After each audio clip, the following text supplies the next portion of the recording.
program I would not have even conceived without you. And thanks to Padma and to Rob and to Jeff for being so supportive. And to everybody else, in fact, also at the museum.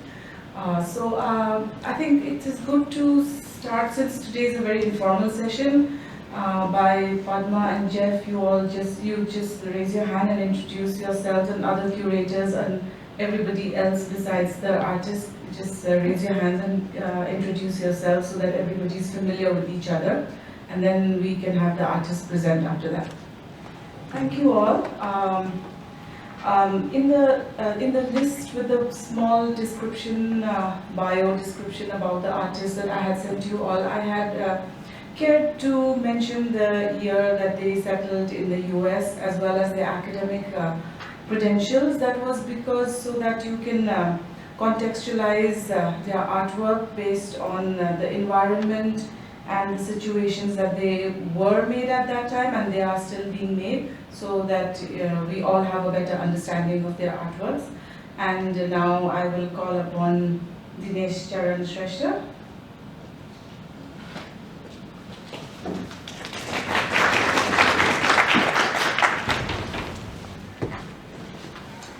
Thank you all.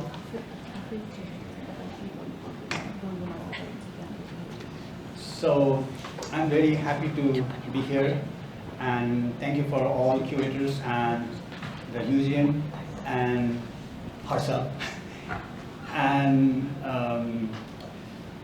my brother. Here's my brother too, Yubak. And exactly, I didn't prepare for anything. I just came here from my work. And by the way, you know my name and my traditional contemporary artist I am. So actually, I start from whenever I was like very young, like 10 or 12 years old. And in that time, I start with the drawings, which is mainly the comic characters, like Phantom and Superman, these kind of characters. And because of that, my brother, who's might be 2 years older than me, he is also a like famous artist in Nepal, and his name is Shrestha. And because of him, I follow him, and whenever he do something, I was so curious to see that and try to copy that. And in that way, I was in the art field. Otherwise, my study is not the art. I study in business, and I graduate in business, but my profession is art. That is the different way. So when I was young, in that time, I don't know about the traditional art. In that time, I always work on only the arts, which is come as whatever I see, I do the drawings. Like mostly, I do the animals drawings, like tiger, elephant, in these kind of things, which is in the comics in like Phantom. And in Phantom, I saw the Phantom always ride the horse, and dog is always with him. So I draw those things.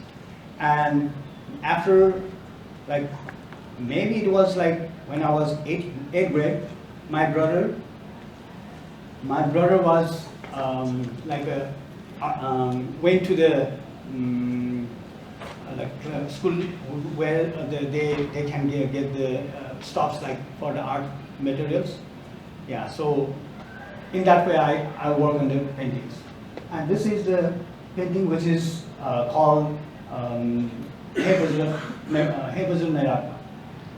And the Hey Bajul Nairatma is because the male is Hey Bajul, and the form there is the concert which is Hey Nairatma.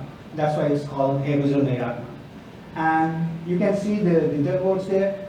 The painting is not that much bigger. And the painting is, you can see the first one, might be that is a little bit smaller than that in the original painting. And there, if you check that, you will see very detailed works on that. And this one is Green Tara. And Green Tara is, and I draw this, I paint this like the family of the Green Tara. And there is like the Buddha, and she is her consort, and there is a thunderbolt, which is their symbol. And this is the drawing before it's like start. I start like that. Only then when I like okay with that, only then I draw paint on the canvas. Otherwise, this is the drawing. And when I do the drawings, it's like first of all I approve myself. It is okay. Only then I draw. I paint on that, and you can see the difference between the colored one and the pencil one, because the face won't be like same. Because I never copy the same thing which I already done. So that's why it's always like for original in the painting. And so, and you can see the Garuda there. So Garuda is his vehicle. That's why he was on the Garuda. And you can see if you see the original painting, then you can see the gold works too. How much gold were there, and so you can see that these all yellow thing. These are real gold. And in this one, this is Mahalakshmi. Mahalakshmi is like Hindu deity, and it has like Chandra Surya, means like sun and moon there. And I use the sun and moons, their one yantras instead of only the circle of them. And this is the drawing of that. And first I draw that, and only then I paint on it. Same way, if you see the painting, then you can see these all patterns. Those patterns are very small. Even you can see in this one, it's still detail work there. But if you see on the painting, then it's very tiny and very detailed works on that.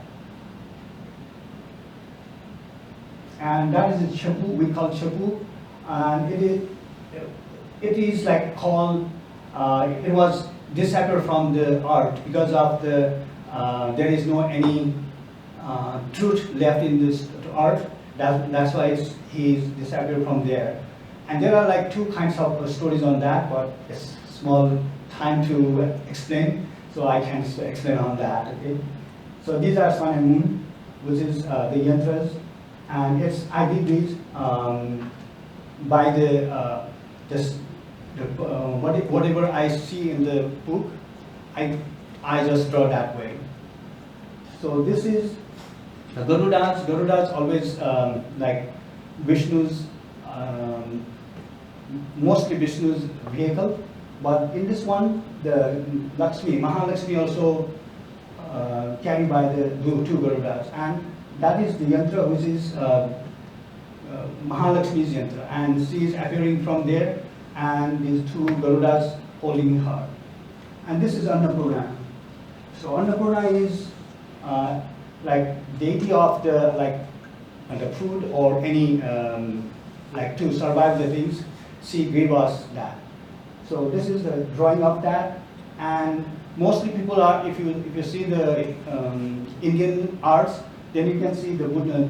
Shiva is also standing on the same in front of her, but I did like he was sitting there because Shiva is more bigger than the Parvati. The Mahalakshmi, the Annapurna is the form of the Parvati. So whenever the Annapurna giving him the grain, in that time he is bigger. That's why he is seated, and whoever getting the things, he always have to be like lower than whoever giving them. So that's why I saw like that. And this is the Saraswati, and I did this in watercolor. And this is you can see the size there, and not the bigger one. And my technique is a little different than whoever do the watercolors. And this is the drawing of the Dhanvantari. And Dhanvantari is the deity of the, what is called? Medicine. And this is Hindu, not the Buddhist. Buddhists have like the medicine, Buddha, but we have that. And Dhanvantari, if you see the any like medicine stores, you can see this deities. And this is like, I did this two ways. This one is oil, and that one is watercolor. So that's why I put all both of them there. I think that's it. Thank you. Good afternoon, everyone. My name is Balija Shrestha, and I am very grateful to be here today, sharing some of images of my work.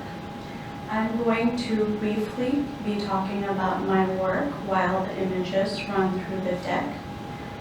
I have always been fascinated with oil painting since I was a child, and thus have chosen this medium as my practice. I find that paintings are an entryway of portals to the past, to the future, and towards the present, all at the same time. Being an artist finds me in a very vulnerable position, allowing for uncertainty, delving into the unknown, and that I find provides space for reflection. Abstraction for me acts as a tool to maintain fragments of information to be sewn together, and the dynamics of control and play are things that compel me to paint. My practice works as a mantra of rigor, repetition, ritual, overlaying, and most importantly, improvisation. The application of oil paint itself is to me very meditative. It sets forth as reflective with the technique and procedural analysis of paint, texture, color, and overall composition. The bulgings and smooth surfaces can have the exteriority that remind the mind of the natural happenings in nature, somewhat like a natural part of alchemy. Thus, I try to present paint for its sensuality and its tactility. Through a combination of forms, gestures, dreamlike drawings, and color to translate the fragmented history and assemble them to be beyond realism and more towards image making itself. You will find that I include shapes of the body, mostly feet and hands, and find other artifacts such as clothing, jewelry, nails, and I also incorporate texts as subjects that I find represent and address specific lived experiences, making them transient and transformative to me. I try to record these moments and capture them in the simplest essence that it can be. I want to specifically also talk about a series that will come in a few slides.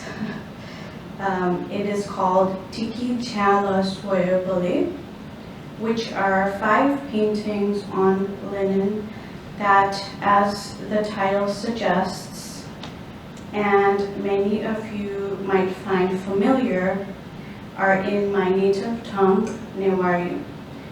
It sort of translates to looking through the window.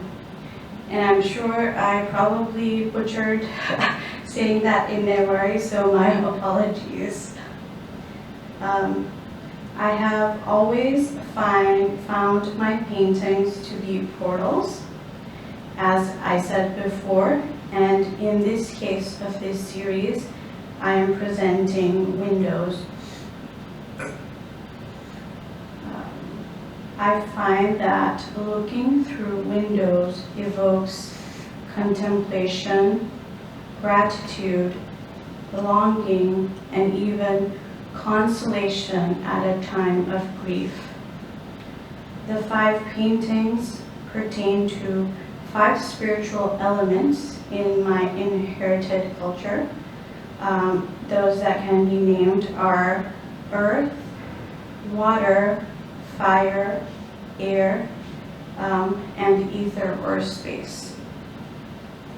I highlight specific moments and memories with my family and paint them, making it seem to blend in the landscape. The background is planned to be perceived as a path or as an instrument to the cosmic. My work envisions a desire for a hopeful and infinite survival. So by challenging these interests, I find myself navigating and reorganizing politics in my response of my own experiences as a Nepali woman through acts of painting. Because I have struggled in the past and found myself continuously trying to advocate my rights as a Nepali woman, I find that painting is a kind of fostering of a feeling of an unapologetic arrival while I navigate unstable grounds. Thank you. This is the artworks of Bailochan Maharjan. He is a new dad, father. So I think his baby is just about a month old. So he apologized for not coming. So he calls himself a landscape painter, and he explores in various mediums in painting, in watercolor, oil color, acrylic colors, etc. And I will just talk a few minutes only, and then I'll let you see his artworks. So I haven't met him because he lives in Monterey, and we had planned to meet, but then there was some power disaster there, so he told me not to come during that time last week. And so from our telephonic conversations, he said that he likes to add philosophical elements in his paintings. So in landscape, etc., we will see a concealed Buddha or a concealed lotus or some iconography related to his culture, and I'll let you see the presentation.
Ravi Prajapati, he's here. He has a language barrier, and he's a little shy and he prefers me to give the presentation. He comes from a lineage of from his ancestors working in pottery and working with clay. So he is very skilled in this medium, especially turning the wheel, etc. But he prefers to make utilitarian products rather than artistic products, and he says that he enjoys doing that, and he's working at other places as well as the Berkeley Potter Studio at Berkeley, and there are many other. We went there last weekend because they had a fair. He had invited us, and we went there. I think 70 odd artists or people all involved in making pottery, and so he makes what he enjoys doing is because there is a large diaspora of Nepali and Indian people living in San Francisco, especially Berkeley and El Cerrito area and others who require earthen pots and utensils to be made for ritual purposes. So he is one person that everybody reaches out to, and he makes them, and he is very happy doing that. And he makes these incense holders. The pig that you see in the background is a piggy bank, and other cultural motifs. I'm not sure whether the wind chimes also, the bell chimes rather, because we use a lot of bells in Nepal. So the bell chimes, and yeah, this is the bell chimes that we have. And whenever he makes them, people buy them very fast and order for more. So he's busy doing that besides other things that he has to do for sustenance. So he says that working at the studio just once a week, because of the limitation, the temperamentality of the medium of clay, when he comes back after 1 week, then it dries up. So it's no point making something that is artistic. So he makes these cultural symbols that South Asian people very commonly consume from him. And this is a very traditional lamp that we hang from the ceiling in Kathmandu. And yeah, these are the things that he enjoys making. And the next slide will show us, I think many of you who are familiar with South Asia will be familiar with this object, which is a water spout. It is usually made in stone, but he has created the stone effect using ceramics. And the makara, the water comes out of the mouth of the makara here, that can be seen here, and then it is considered very holy water, as if it is the water from the Ganga. And this is an earthen pot also that we use for ritual purposes. And then the other one with a cork is actually the end of the roofs that we have, the overhanging roofs. They are slightly tilted up, and the cork is the culmination on the ends. And these are some of the products that he makes and he enjoys making. Thank you.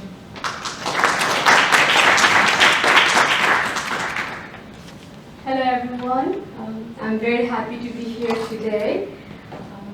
So I live in San Francisco, and I went to California College of the Arts. I studied design, graphic design, and also I took some fine art classes there. And before that I went to classical realism training in Oakland. So this is my self-portrait photography, which won the first prize when I was in City College. And this is my identity. And I'm a happy place where I love to, just before I start painting, this is like my fantasy time. So, and this is my grandfather, and he's an inspiration for my painting because he passed away 1 year after I came here tragically. He committed suicide. That's when I started doing portraitures. So I contribute to him all my portraitures, and my art is very personal. And this is my auntie. She grew up with me while I was in Nepal. And this is the old painting of her I did when I was in Nepal. She had her wedding when I was here, and I couldn't go back to Nepal for her wedding. I missed that wedding so much that I decided to paint her in her wedding attire. And this is a setting for painting while I was in Nepal, and I used glazing process. It took me 7 months to finish this painting. And yeah, this is like sitting at my dad's living room, and he loves it. He doesn't want me to sell it.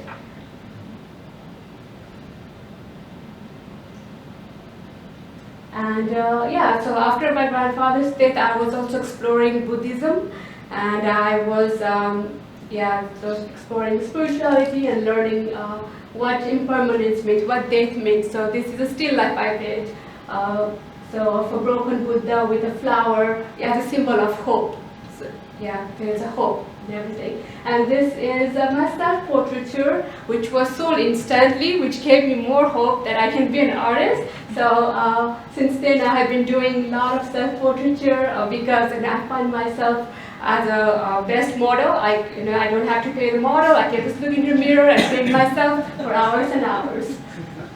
And here's another self-portraiture. I did chalk and charcoal drawing, and I just like to show myself in different personalities. So yeah, and I have like 10 of these more, so I only have 2 here.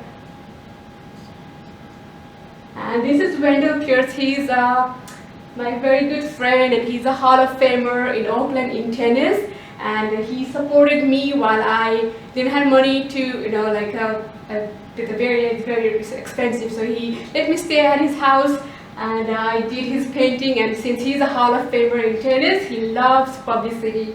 And all my, I have a lot of art projects based around his life. So this is his photography when I was staying at his house. This is him with his family, and he loves me. Like when I do his portrait, a lot of portraits. So he likes me posting about him on Facebook and Instagram. And so when I was in school, I did a lot of commissioned portraitures, and just to earn some income, or I was going to support myself. So this is one of the portraitures I did. I love this drawing very, very much because this is a life drawing. I didn't use any photography. So yeah, so this is another one, another commissioned portrait of Don. So wherever I go, I love doing chalk and charcoal because it's easy. I can finish one, crank out a portrait in within 4 days and make some money. And this is another portraiture of a lady and her sick father. And yeah, this is also commissioned chalk and charcoal. And so in 2015, I was in Nepal when the earthquake happened, and I had my camera when we were stranded in the field outside, and I did a lot of photography to raise some funds to help people, as a relief worker. And these are some series of earthquake pictures I took. And yeah, these are my neighbors who were living inside the sewage pipe. We were also living with them. So I just tried to take raw images of people, how the people were suffering around that time. And this is from the next day, on April 16th, when people were curious what happened because they had no idea what happened. So they were trying to learn from the media. And yeah, I wanted to show the randomness of the earthquake. This guy sitting there, his house collapsed, and see other houses are still standing there. I was very moved by this image.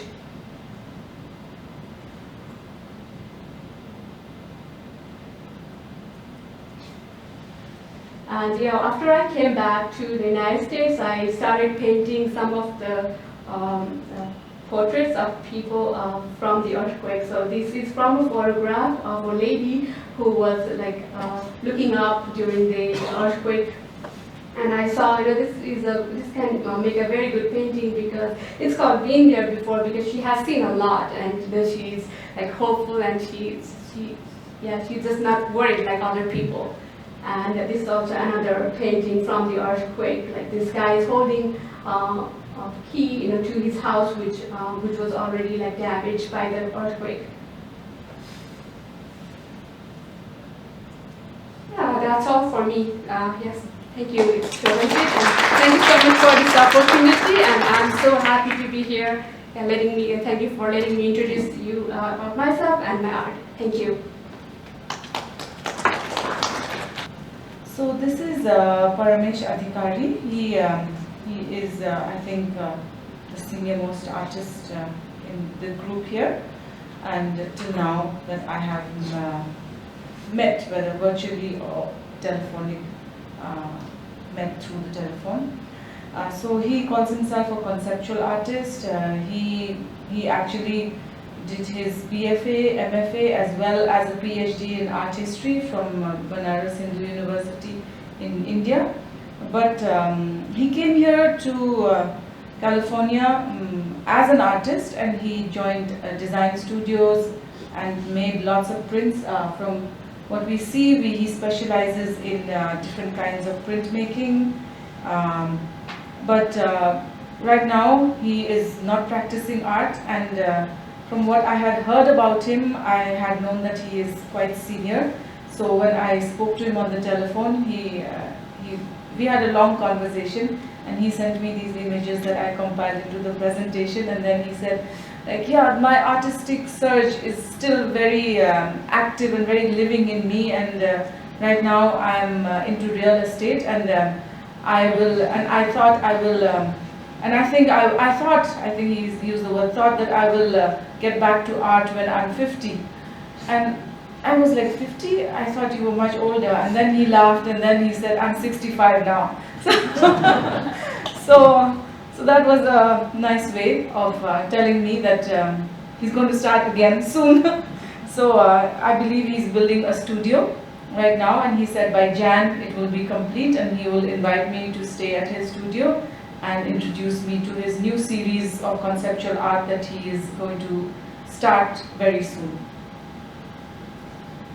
So we have a few more slides from him, and then I will take you to through the journey of another artist who is also not present because he lives in LA.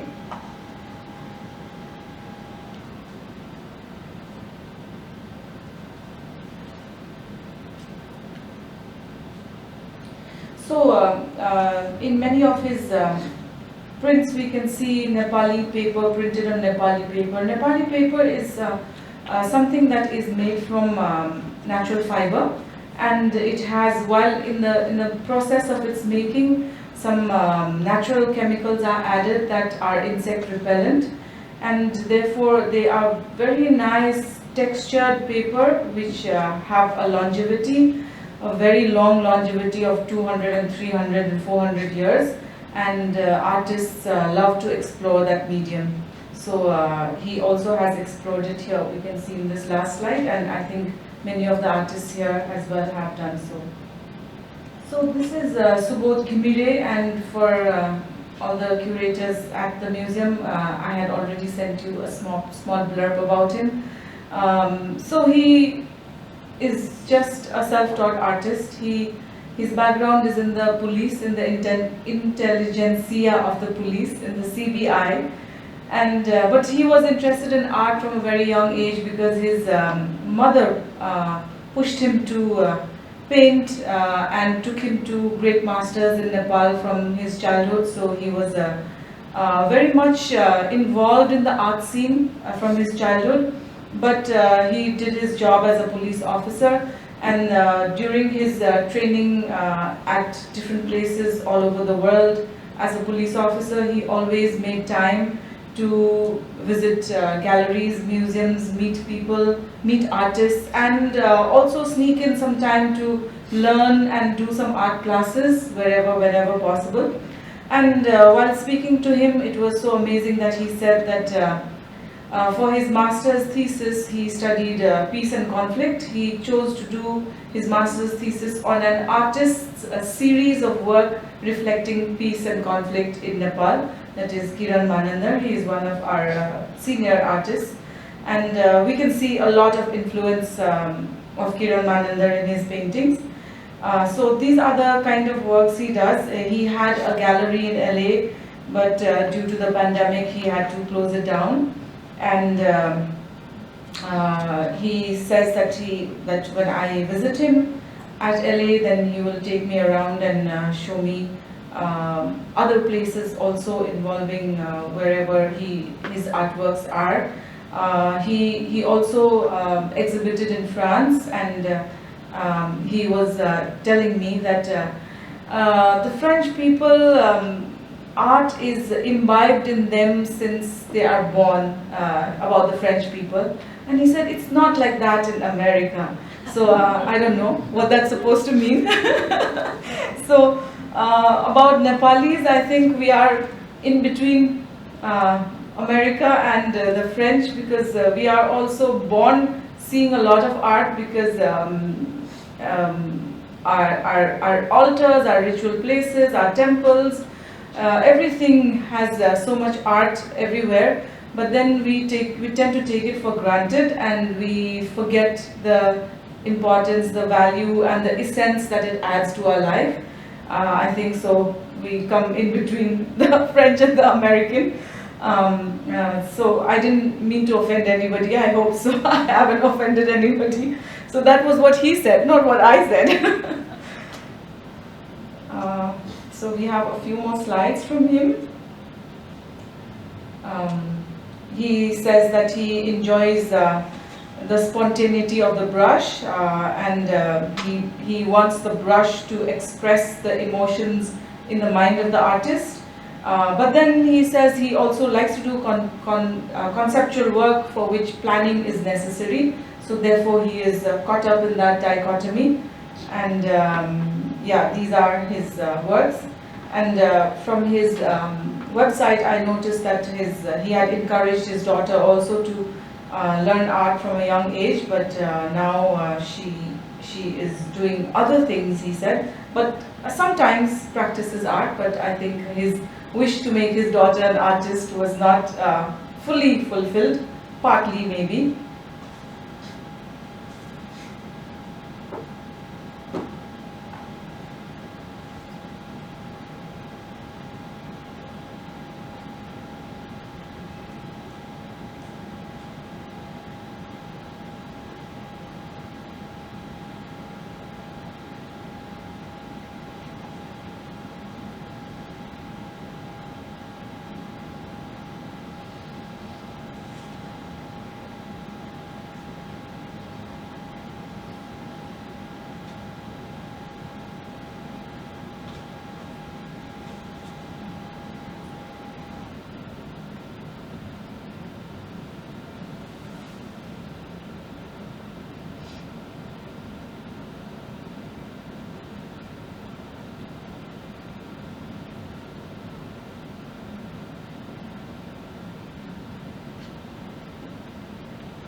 And he spends most of his time painting, and he says that it raises money for his material, and that his wife actually supports him, and I think that is with all great artists.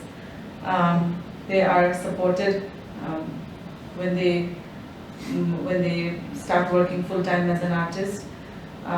It's not only now, since history that's been the case. Thank you. Hello, namaste everyone. I'm Shyam Balani. I live in East Bay, Richmond. Many new faces here, even though we live in the same San Francisco at East Bay. Special thanks to Swasti for bringing all the artists together and making this program happen today.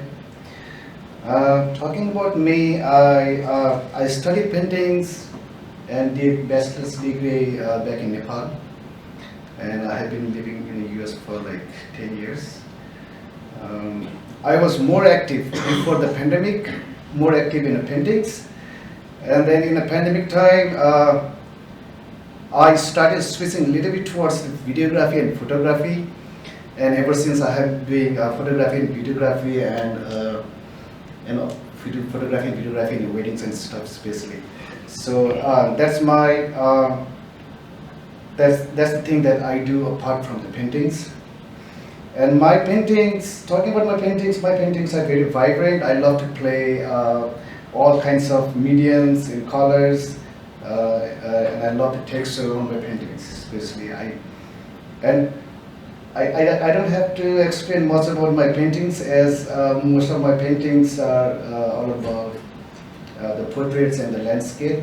Especially this painting, it's about the earthquake back in Nepal. I think this baby was rescued after 24 hours, 36 hours, right? And I remember this baby also because his father is, he has the same name as mine, Shyam. And also I talked to him in the phone. So this painting is, it's done in a wood panel, and this is epoxy. And this is from Pashupatinath. This is a Hindu temple back in Nepal. This is on acrylic.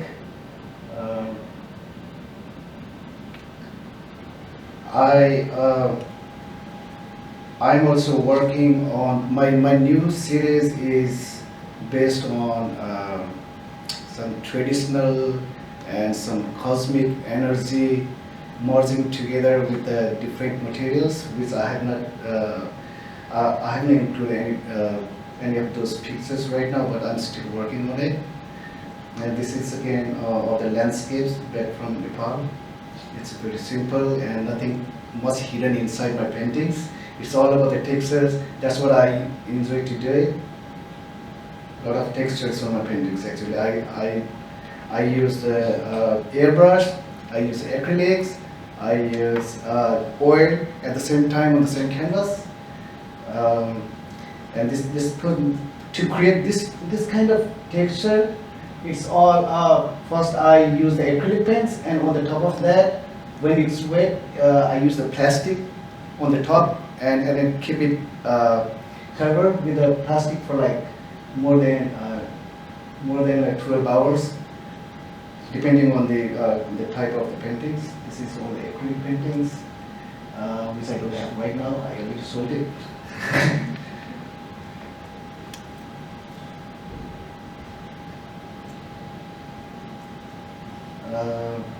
This one is acrylic paintings, and I sold this painting as well.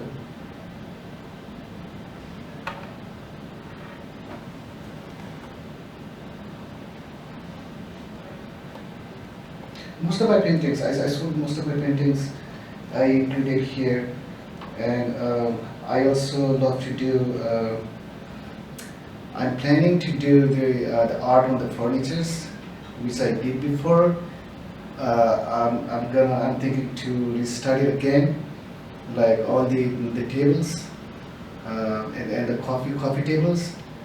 I use the airbrush, and on the top of that I use this epoxy medium to create some textures on it. Yeah, these are the landscapes from Nepal.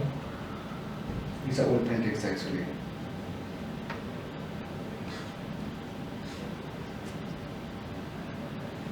And Yogdai is my inspiration because he had a big gap And then again, he started, now he's working full time as an artist. So I'll be the next person following you there.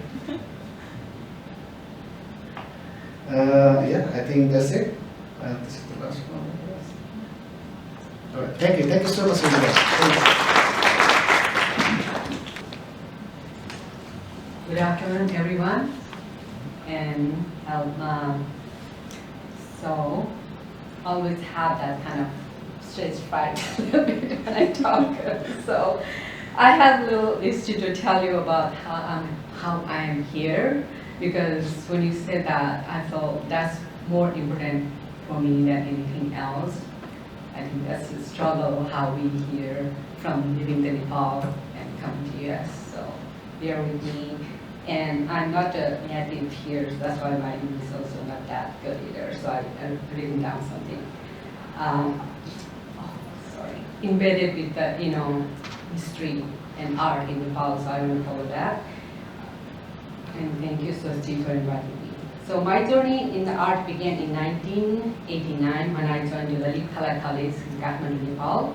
From that moment I felt I found my path. I made friends whom I contributed with them in 1994. Together we made a studio called Custom Art. And today it must be, visit. Oh my God, I'm so nervous about that. Wow.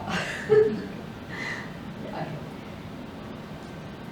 This is, so I don't need to maybe read that. This is 2003 painting. So before I came to US, I was a full-time painter, and we did numerous exhibitions in national and international.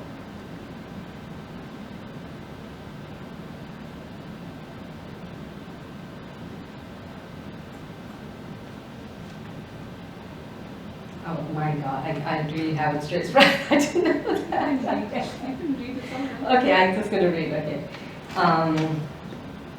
In 2006, I moved to US to join my husband, bringing a 2.5-year-old son. This was a huge transition for me, leaving behind my family and friends and established career to start over again in US. The first thing I missed was the architecture of Nepal. That's why I saw that painting. And I grew up with the temples, stupas, and imaginary of God and goddesses around me. As a figurative painter, I felt something was missing. And I analyzed it. I realized that it was spiritual energy in Nepal, which I had always inspired me as an artist. I gradually began reconnecting with this value and expression, and today I'm drawn even more to Nepali spiritual essence than I was when I was in Nepal. In 2007, after my daughter, my real creation, was born, I stayed home with them in the 3 years. However, I realized that I could not find fulfillment solely staying home at mom. So I began to explore art world. In 2010, I joined in College of Marine at the fiber sculpture class and the gallery management. The new medium for me. I was attracted by form of sculpture in that time. I experimented sculpture with various material from wire, felt, bronze, and clay. By 2014, I realized that taking art classes wasn't enough. So I needed to be living to help to contribute my family and livelihood. But I was determined to only work in the art-related field, so I could still nurture my passion of art. Where there is a will, there is a way. With determination, I secured a job Cedar Submarine as an art instructor in 2017, this is the one, and became an art curator. Cedar serves individuals with the developmentally disabled, and working with population has profoundly influenced my understanding of art and life. My paradigm has shifted and my thinking has become more open and positive. Balancing my roles in my family as an artist and my job as a curator and it is very tricky, but it is essential to have a happy and fulfilling journey. I continue to take different art classes every Friday and Saturday, and exciting to try new mediums. Whatever the medium, though, my expression is still rooted in my human form. In 2022, I earned a residency at Artworks Downtown, and later I was later offered a studio there. Now I dedicate 2 days a week to my studio practice and manage my curator responsibility after weekdays. In conclusion, my current understanding is that life isn't just about the external experience, but also exploring within. Is that true for you as well? I don't know, right? This has been true throughout my journey. Listening to my inner voice has always guided me and guided me to the right answer and the right path. Today, I'm excited about the variety of mediums I work with, and I feel ready, and I am ready to be even more productive and creative in this field. I'm so nervous. I don't know.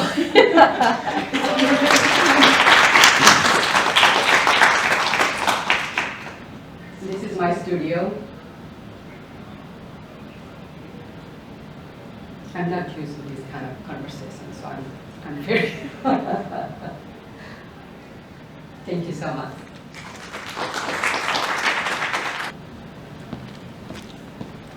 Hello, namaste. I'm very happy to be here, and thank you, Swasti. I brought some stuff so that. So this is working in my studio, doing some woodcut. All right. I've been painting for a long time, and I went to art school in India and both in the United States. And a lot of people, figure out what to do when they're like, some people figure out when they're 20. But like for me, it took a long time what to do with my art. I couldn't really figure out. Only until like when I was 61, like 2 years ago, I figured out, okay, I know what I want to do. So I've started, these are some of my most recent paintings, the art show I did in Nepal. And I use laser engravers, CNC machines, wood cutting tools, in a mixture of both hand painting and painting, and I brought some real pieces to show how it actually looked like. So it's really, this is also with the CNC machine and hand painting and the laser. So I've been always interested in using a lot of tools. When I came to America, I lost interest in painting because I was so busy just learning all different tools, like going to Home Depot more than the bookstore. So I use more things from Home Depot in my work than from art store now. So anything I find, it's fun. So it's like being a kid. So like here, when I cut in all different pieces, I can arrange anywhere, or just almost like a plane when I was a little kid.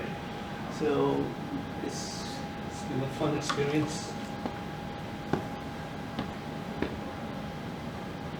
And I have a 8-year-old daughter. So these are all the mixture of, putting them together, glued and nailed them together.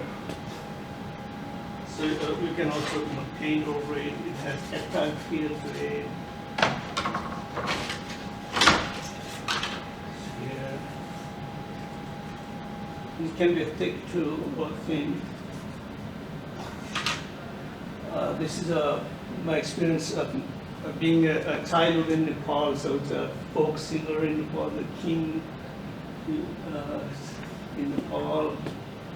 When I was teenager, I saw him many times in the street. And this is one of the paintings like I saw when I was a kid. I saw somebody at a bus station came with 2 wives married to a twin. And getting married, like that was illegal then, but still it was.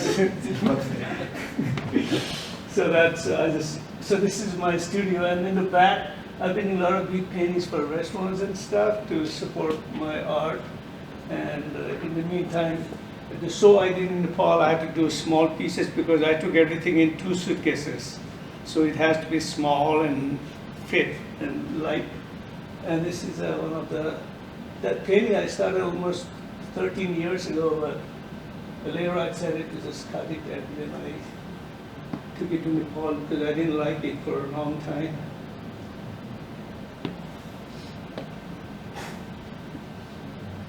And these are some of the wall hangings.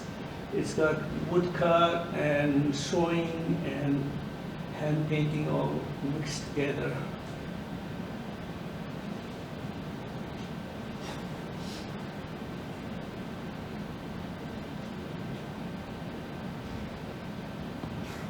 And a lot of these have stamp handed.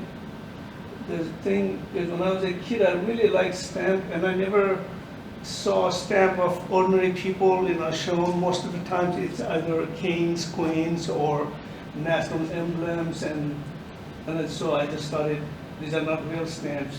So this is when I was a kid. I used to go and buy bread in the morning. This is my daughter. About that time, I was about 8. I used to go there every morning and buy. Just that memory. There was this homeless guy here. I see him every day. And these are all the price of momo at that, when I was in Nepal. Now it's a lot more. This was only 15 or 10 rupees at that time. Now it's 300 rupees or 200 or 500, depending on where you go. And these are the diesel trucks. I just loved the smell of the diesel fumes when I was a kid. It was like so amazing. Couldn't believe it. And this is just playing with momos, and so I'm making all these momos and putting them together later so I could make any size and paint over it.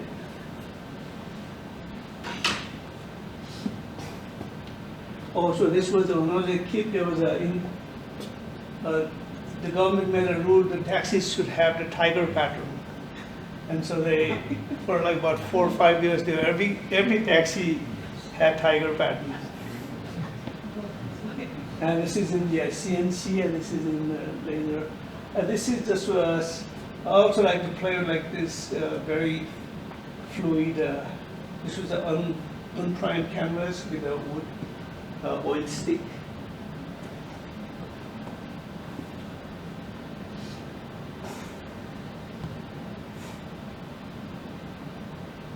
And this is one of the most common places where I wanted to paint it, very fluid in the way I wanted.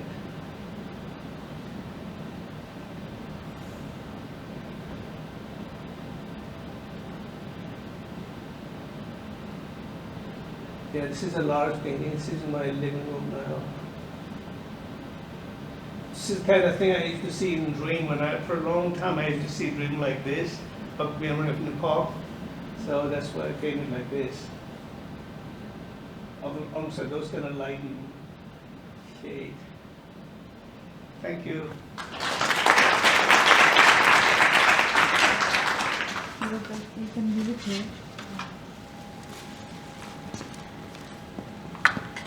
Thank you to all of you. Thanks. It was, I think, an amazing presentation. And the diversity of artworks, I think we're nowhere close to each other. Thank you so much, and I guess you all have, I observed, means while even helping make some presentations and while talking to them over the last 1 month, that nostalgia was an element that was imbibed in everybody. And the last few paintings that you showed, you could see that's the cityscape of Kathmandu, and what Sunila was talking about, how she misses that. So maybe I can invite Padma for some reflection. And kind of just can-do attitude. So we kind of put this together, and I just want to say thank you for organizing it, inviting everybody, and thank you all for coming. I think one of the goals for our museum is to make it more of a place where we invite more artists and more people from the community to come. And so it starts with conversations like this, so I hope you feel very welcome to return I was deeply moved by the art and everything. I won't say too much, but the ways in which you all played either with ideas of tradition or nostalgia or kind of traditional motifs or reflections, and others who explored more personal avenues through different mediums, or particularly I was thinking of like the way that a certain painting or oil let you explore certain personal emotions. But I was also touched by the ways in which we all kind of make art work, as it were, either through other side projects and things like that, and I think that's something we can all resonate with. But more than anything, I was moved by the ways in which you all came together to support each other, and just the really beautiful work you all shared, so thank you. And please, let's all continue the conversation over some nice food, because I've wanted those croissants for a long time, so glad to get them. Again, and please, open invitation to please return to the museum anytime you want. You can reach out to me or Swasti or any of the other people if you'd like to meet with you when you host you. Thanks.